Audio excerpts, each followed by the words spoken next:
8 লাখ টাকা। যখনই সম্ভব আমরা রেসপন্স করছি। দেখতে পাচ্ছেন আপনারা অলরেডি পানিতে ডুবা ডুবা। দর্শক, আমি এই মুহূর্তে দাঁড়িয়ে আছি হচ্ছে রোনছড়ি ব্রিজ।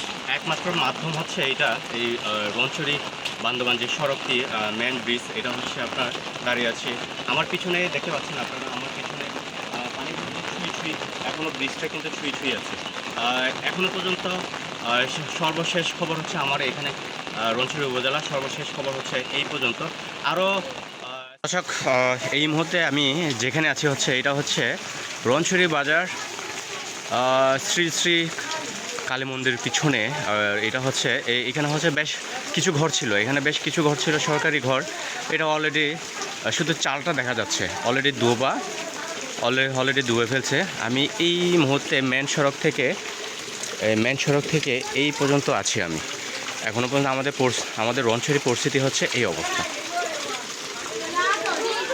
দর্শক, আপনারা দেখতে পাচ্ছেন, এই যে আপনারা দেখতে পাচ্ছেন রোনছড়ির এখন এই পরিস্থিতি। অলরেডি এই যে একজন দেখতে পাচ্ছেন আপনারা, অলরেডি পানিতে ডুবা ডুবা। বাসা থেকে মাল সাবানাগুলো বের করতেছে। এই যে অলরেডি রোনছড়ি খুব ভয়াবহ বন্যা প্লাবিত উপজেলায়। এখন এই যে পরিস্থিতি, ব্যাপক ক্ষয়ক্ষতি হচ্ছে। সেই ক্ষয়ক্ষতি একজনেই বিবরণ, সকাল থেকে ঘুরে ঘুরে কোথায় কি ক্ষয়ক্ষতি এটা দেখছি। এখনও পর্যন্ত পানি কিন্তু পর্যায়ক্রমে বেড়ে চলেছে।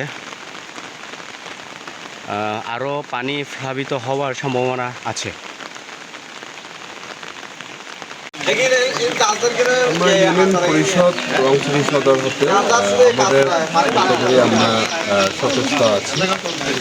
যখনই সম্ভব আমরা রেসপন্স করছি, পাশাপাশি আশ্রয় কেন্দ্রে যাওয়ার জন্য উৎসাহ দিচ্ছি। এবং আমরা এই আপৎকালীন মধ্যে মানুষদের জন্য খাবারের ব্যবস্থা গ্রহণ করা হয়েছে, নিয়েছি। পাশাপাশি হচ্ছে ওই ত্রাণের ব্যবস্থাও আমরা প্রশাসনের সাথে কথা বলে দ্রুততম কর্তৃপক্ষে আমরা জানান দিই। 8 লাখ টাকা, মানে ক্ষেত খামার তো যেগুলো সব কিছু ব্যবসা বাণিজ্য 3 লাখ টাকা।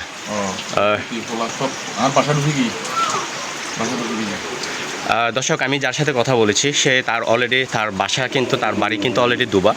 সো এখন এই চিত্র, রোনছড়িতে এই চিত্র আমি সবে মাত্র দুইজনে বক্তব্য নিছি।